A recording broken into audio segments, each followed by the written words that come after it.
Good morning everyone. Last video lecture में हमने question solve किया था जिसमें मिन term, max term, SOP and PUS को फाइंड आउट किया था। उसी से related next question today class में हम कंसीडर करेंगे। क्वेश्चन नंबर 4, फाइंड आउट मिन term, max term, SOP and PUS for following Boolean function. तो स्टूडेंट्स, फॉलोइंग बूलियन फंक्शन के लिए आपको मिन term, max term, SOP and PUS को फाइंड आउट करना है। बूलियन फंक्शन को f के द्वारा रिप्रेजेंट किया जाता है। बूलियन फंक्शन बाइनरी वेरिएबल के कॉम्बिनेशन से क्रिएट होता है और बूलियन फंक्शन बाइनरी वेरिएबल का यूज करते हुए वर्क करते हैं। तो यहाँ पर जो बूलियन फंक्शन है वह 3 बाइनरी वेरिएबल का यूज कर रहा है, a, b एंड c। इस बूलियन फंक्शन का यूज करते हुए स्टूडेंट्स आपको एक बूलियन फंक्शन प्रोवाइड किया गया है, open parenthesis a plus b, close parenthesis, multiplication, open parenthesis a plus c, close parenthesis. तो स्टूडेंट्स, बूलियन एक्सप्रेशंस को लेफ्ट टू राइट सॉल्व किया जाता है और लेफ्ट टू राइट सॉल्व करते टाइम ऑपरेटर प्रेसिडेंसी को ध्यान में रखा जाता है। जिस ऑपरेटर की प्रेसिडेंसी हाई होती है उस ऑपरेटर को सबसे पहले सॉल्व किया जाता है और जब बूलियन एक्सप्रेशन में हाई प्रेसिडेंसी वाले ऑल ऑपरेटर्स सॉल्व आउट हो जाते हैं तो उसके बाद लो प्रायोरिटी वाले मीन्स लो प्रेसिडेंसी वाले ऑपरेटर्स को सॉल्व आउट किया जाता है। तो स्टूडेंट्स, इस बूलियन एक्सप्रेशंस का यूज करते हुए हमें min term, max term, SOP and PUS को कैलकुलेट करना है। तो इसके लिए हम ट्रुथ टेबल डिजाइन करेंगे स्टूडेंट्स। ट्रुथ टेबल में आपके पास 3 वेरिएबल्स है, तो यहाँ पर पॉसिबल कॉम्बिनेशंस कितने क्रिएट होंगे स्टूडेंट्स ये आपको पता है, 2 raise the power n। n का means number of input variable. कितने वेरिएबल है स्टूडेंट्स? 3। तो 2 raise the power 3 equal to 8 combinations आपके यहाँ पर क्रिएट होते हैं। अब 8 को हम क्या करेंगे, बाइनरी नंबर का जो रेडिक्स होता है या जो बेस होता है उससे डिवाइड करेंगे। तो 8 को यदि हम डिवाइड करते हैं 2 से तो रिजल्ट आता है 4। इसलिए स्टूडेंट्स 4 टाइम 0 एंड 4 टाइम 1 लिखा जाता है। अगेन 4 को डिवाइड किया जाएगा 2 से तो 2 टाइम डिवाइड होता है, इसलिए 2 टाइम 0, 2 टाइम 1, 2 टाइम 0, 2 टाइम 1। और इसी प्रकार लास्ट में 2 को अगेन 2 से डिवाइड किया जाता है तो 1 टाइम डिवाइड होता है, इसलिए 1 टाइम 0, 1 टाइम 1, 1 टाइम 0, 1 टाइम 1। इस प्रकार से टोटल बाइनरी वेरिएबल के 8 पॉसिबल कॉम्बिनेशंस को लिखा जाता है। अब स्टूडेंट्स, बूलियन एक्सप्रेशंस को लेफ्ट टू राइट सॉल्व करेंगे। तो लेफ्ट टू राइट चलेंगे तो सबसे पहले आपको मिलेगा पैरेंथेसिस। तो पैरेंथेसिस की या कर्ली ब्रेसेस की या ब्रैकेट्स की जो प्रेसिडेंसी होती है वह हाई होती है, इसलिए सबसे पहले इनको सॉल्व आउट किया जाता है। तो सबसे पहले आपका जो एक्सप्रेशन सॉल्व होगा वो आपका सॉल्व होगा a प्लस b। तो स्टूडेंट्स, a आपके पास ये रहा, b वेरिएबल आपके पास ये रहा। अब इन दोनों ऑपरेटर के बीच में, ऑपरेंड के बीच में कौन सा ऑपरेशन परफॉर्म करना है और ऑपरेशन आपको परफॉर्म करना है। तो स्टूडेंट्स, कंटिन्यू हम रीडिंग करते हुए आ रहे हैं। और का रूल आप सभी को पता है, और में यदि दोनों बिट आपकी लो होती हैं तो आपका आउटपुट भी लो प्रोड्यूस होता है, अदरवाइज आउटपुट हाई प्रोड्यूस होता है। तो इसको हम कंसीडर करते हैं a प्लस b को। तो a और b की वैल्यू आपके पास ये रही, दोनों वेरिएबल की वैल्यू आपके पास 0 है। तो और में अगर दोनों 0 होते हैं तो आपका आउटपुट भी क्या आता है, 0। इसी प्रकार दोनों 0 है तो आपका आउटपुट भी क्या आएगा, 0। नेक्स्ट, इसी प्रकार आपके दोनों 0 है क्या, नहीं, इसलिए आपका आउटपुट क्या आ जाएगा, 1। दोनों 0 है क्या, नहीं, इसलिए आपका आउटपुट क्या आ जाएगा, 1। दोनों 0 है क्या, नहीं, इसलिए आपका आउटपुट क्या आएगा, 1। दोनों 0 है क्या, नहीं, इसलिए आपका आउटपुट क्या आएगा, 1। दोनों 0 है क्या, नहीं, इसलिए आपका आउटपुट क्या आएगा, 1। दोनों 0 है क्या, नहीं, इसलिए आपका आउटपुट क्या आएगा, 1। तो इस प्रकार a प्लस b एक्सप्रेशन का आपके पास जो आउटपुट आएगा वह 2 टाइम 0 एंड 6 टाइम्स 1 क्रिएट होते हैं। इसी प्रकार जब हम आगे बढ़ेंगे तो आपको एंड ऑपरेटर मिलेगा, इसकी भी प्रेसिडेंसी हाई होती है, बट इससे पहले आपको पैरेंथेसिस मिल रहे हैं, इसलिए पैरेंथेसिस की प्रेसिडेंसी एंड ऑपरेटर से भी हाई होती है, इसलिए यहाँ पर अगेन आपका जो पैरेंथेसिस है इसको सॉल्व आउट किया जाता है। अब आपका जो एक्सप्रेशन सॉल्व होगा वह सॉल्व होगा आपका a प्लस सी। तो a वेरिएबल आपके पास ये रहा, c वेरिएबल ये रहा, वही ऑरिंग रूल आपको परफॉर्म करना है। दोनों बिट अगर आपके 0 होते हैं तो आपका आउटपुट लो आता है। नेक्स्ट, दोनों बिट 0 है क्या? नहीं, इसलिए आपका आउटपुट क्या आएगा? 1। दोनों बिट 0 है इसलिए आपका आउटपुट क्या आएगा? 0। दोनों बिट 0 है क्या? नहीं, इसलिए आपका आउटपुट क्या आएगा? 1। दोनों बिट 0 है क्या? नहीं, इसलिए आपका आउटपुट क्या आएगा? 1। दोनों बिट 0 है क्या? नहीं, इसलिए आपका आउटपुट क्या आएगा? 1।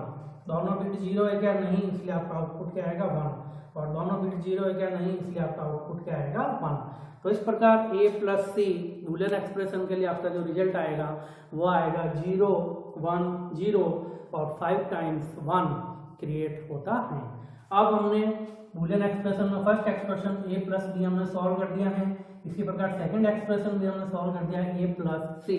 तो दोनों एक्सप्रेशंस के रिजल्ट हमने यहाँ पर प्रोड्यूस कर लिए हैं।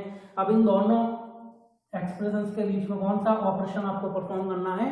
एंड ऑपरेशन आपको परफॉर्म करना है। एंड ऑपरेशन का रूल भी आपको पता है स्टूडेंट्स। एंड ऑपरेशन में यदि सभी बिट आपके हाई होते हैं तो आपका आउटपुट भी हाई आता है, अदरवाइज आपका आउटपुट लो प्रोड्यूस होता है।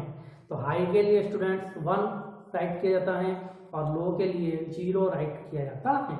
तो स्टूडेंट्स a प्लस बी का रिजल्ट अपने पास ये रहा, a प्लस सी का रिजल्ट ये रहा। इन दोनों एक्सप्रेशंस के बीच में आपको एंड ऑपरेशन परफॉर्म करना है। एंड में दोनों हाई होंगे तभी आपका आउटपुट हाई आएगा, अदरवाइज आपका आउटपुट क्या आएगा? लो। तो दोनों हाई है क्या? नहीं, इसलिए आपका आउटपुट क्या आएगा? लो। दोनों हाई है क्या? नहीं, इसलिए आपका आउटपुट क्या आएगा? लो। दोनों हाई है क्या? नहीं, इसलिए आपका आउटपुट क्या आएगा? लो। दोनों हाई है इसलिए आपका आउटपुट क्या आएगा? हाई। दोनों इनपुट हाई है इसलिए आपका आउटपुट क्या आएगा? हाई। दोनों इनपुट हाई है इसलिए आपका आउटपुट हाई। दोनों इनपुट हाई इसलिए आपका आउटपुट हाई। दोनों इनपुट हाई इसलिए आपका आउटपुट हाई। तो इस प्रकार बोथ एक्सप्रेशंस के लिए आपका जो रिजल्ट प्रोड्यूस हुआ है वो 3 टाइम्स 0 एंड 5 टाइम्स 1 क्रिएट होता है। अब इसमें से स्टूडेंट्स हमको mean term and max term को कंसीडर करना है। मैंने आपको बताया था स्टूडेंट्स, मीन टर्म की बिट वैल्यू 1 होती है और मैक्स टर्म की बिट वैल्यू 0 होती है। मीन टर्म को स्मॉल m के द्वारा रिप्रेजेंट किया जाता है और मैक्स टर्म को कैपिटल M के द्वारा रिप्रेजेंट किया जाता है। तो यहाँ पर हम वैल्यू कंसीडर करते हैं तो बिट वैल्यू आपकी 0 है, इसका मतलब ये आपका क्या हो गया? Max term. बिट वैल्यू 0 है, इसका मतलब ये आपका क्या हो गया? Max term. और मैक्स टर्म जो होते हैं उसको कैपिटल M के द्वारा रिप्रेजेंट किया जाता है। इसी प्रकार आपकी बिट वैल्यू 1 है तो मीन टर्म की जो बिट वैल्यू होती है वो 1 होती है और मीन टर्म को स्मॉल m के द्वारा रिप्रेजेंट किया जाता है। तो ये सारे आपके मीन टर्म हैं। अब इनके जितने भी डेसिमल इक्विवेलेंट्स होंगे वो इसके साथ राइट कर दिए जाते हैं, 0 1 2 3 4 5 6 एंड 7। तो अब स्टूडेंट्स इन मीन टर्म और मैक्स टर्म्स के लिए हमको एक्सप्रेशंस लिखने होंगे, इक्वेशंस लिखनी होगी। तो स्टूडेंट्स हम इक्वेशन लिख देते हैं सबसे पहले मीन टर्म के लिए। और मीन टर्म आपके पास कहाँ पर आए? M3 M4 M5 M6 and M7। तो स्टूडेंट मीन टर्म जब मैंने आपको पढ़ाया था तो बताया था कि मीन टर्म में यदि बाइनरी वेरिएबल की वैल्यू 0 होती है तो उसे कॉम्प्लीमेंट की फॉर्म में लिखा जाता है और यदि बाइनरी वेरिएबल की वैल्यू 1 होती है तो उसे अनकॉम्प्लीमेंट फॉर्म मींस सिंपल वेरिएबल के फॉर्म में लिखा जाता है। तो हम मीन टर्म की इक्वेशन लिखेंगे सबसे पहले आपके M3 के लिए। तो इसके लिए अपन लिखेंगे स्टूडेंट्स, तो a की वैल्यू 0 है तो a का बार, b की वैल्यू 1 है तो b और c की वैल्यू 1 है तो c। तो ये आपके फर्स्ट मीन टर्म की इक्वेशन। इसी प्रकार नेक्स्ट M4 के लिए मीन टर्म की इक्वेशन, a की वैल्यू 1 है इसलिए a, b की वैल्यू 0 है इसलिए b का बार और c की वैल्यू 0 है इसलिए c का बार, कॉमा। नेक्स्ट M5 के लिए मीन टर्म की इक्वेशन, a की वैल्यू 1 है इसलिए a, b की वैल्यू 0 है इसलिए b का बार, c की वैल्यू 1 है इसलिए c। नेक्स्ट M6 के लिए मीन टर्म की इक्वेशन, a की वैल्यू 1 है इसलिए a, b की वैल्यू 1 है इसलिए b और c की वैल्यू 0 है इसलिए c का बार। नेक्स्ट M7 के लिए मीन टर्म की इक्वेशन, तीनों वेरिएबल की वैल्यू आपके पास 1 है इसलिए जब बाइनरी वेरिएबल की वैल्यू 1 होती है तो उसे अनकॉम्प्लीमेंट फॉर्म मीन सिंपल वेरिएबल की फॉर्म में लिखा जाता है। तो इस प्रकार से आपके मिन टर्म्स की जो इक्वेशन आई है वो इस प्रकार है, ए का bar B C comma A B bar C bar comma A B bar C comma A B C का बार कॉमा ए बी सी।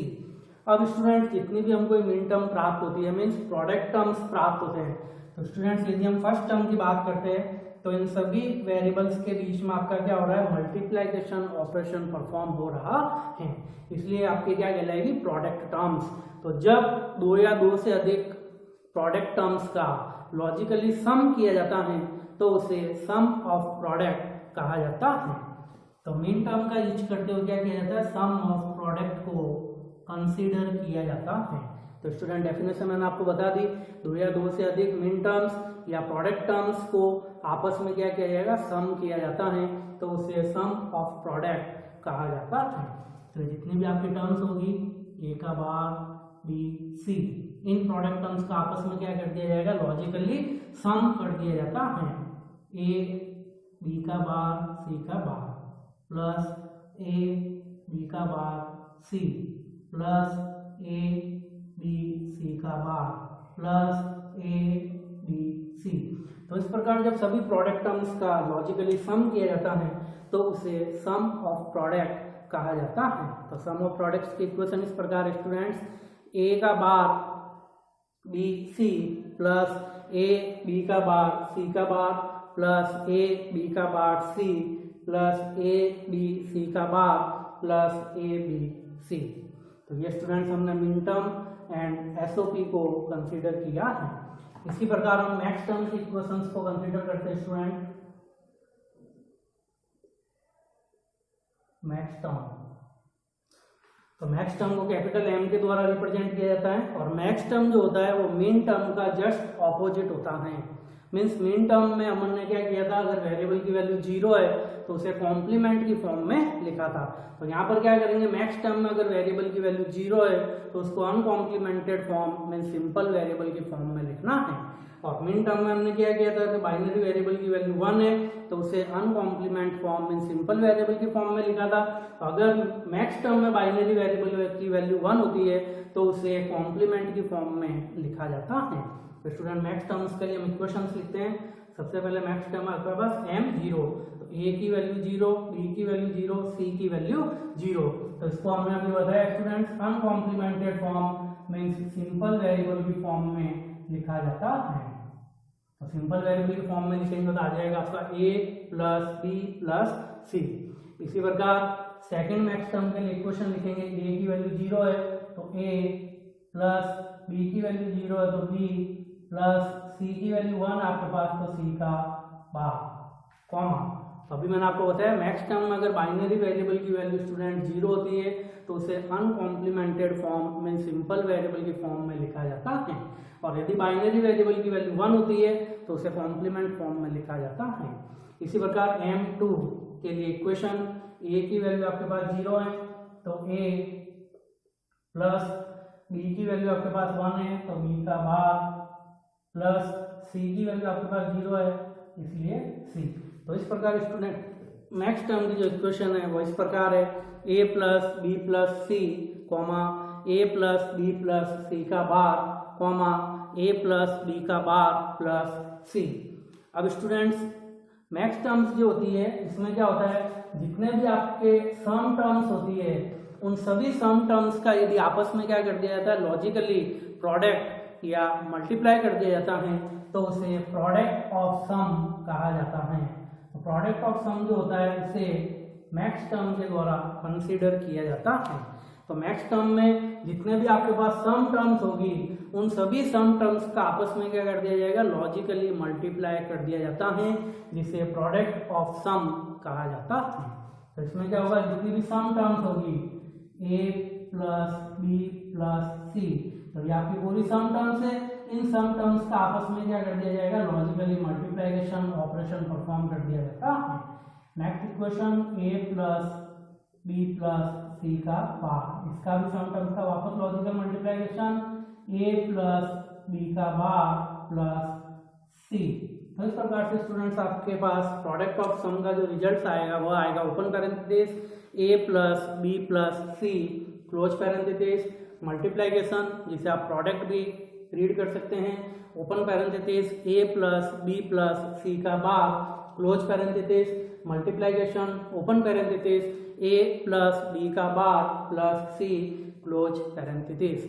तो इस प्रकार से स्टूडेंट्स बूलियन फंक्शंस का यूज करते हुए हमने mean term, max term, SOP and POS को कैलकुलेट किया है।